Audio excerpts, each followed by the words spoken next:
పహల్గామ్ ఉగ్రదాడిపై కేంద్రం తీసుకునే చర్యలకు రాజకీయ పార్టీలకు అతీతంగా మద్దతు ఇవ్వాలని జీహెచ్ఎంసీ మేయర్ విజయలక్ష్మి పిలుపునిచ్చారు. దాడి తర్వాత పాక్ను అణచివేసేందుకు ప్రధాని మోదీ సరైన నిర్ణయాలే తీసుకున్నారని తెలిపారు. ఉగ్రదాడిని ఖండిస్తూ జీహెచ్ఎంసీ ప్రధాన కార్యాలయం వద్ద మేయర్ విజయలక్ష్మి, కమిషనర్ ఆర్వీ కర్ణన్తో పాటు ఉద్యోగులు, అధికారులు, కార్పొరేటర్లంతా పెద్ద సంఖ్యలో హాజరై మృతులకు నివాళులర్పించారు.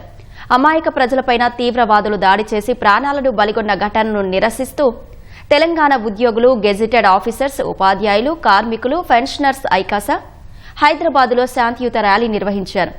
పబ్లిక్ గార్డెన్ నుంచి గన్ పార్క్ వరకు ర్యాలీగా వచ్చిన ఐకాసా నాయకులు అమరవీరుల స్తూపం ముందు మృతులకు నివాళులు అర్పిస్తూ కొవ్వొత్తుల ప్రదర్శన నిర్వహించారు. పహల్గామ్ ఉగ్రదాడిని నిరసిస్తూ తాము సైతమంటూ దివ్యాంగులు హైదరాబాద్లో నిరసన చేపట్టారు.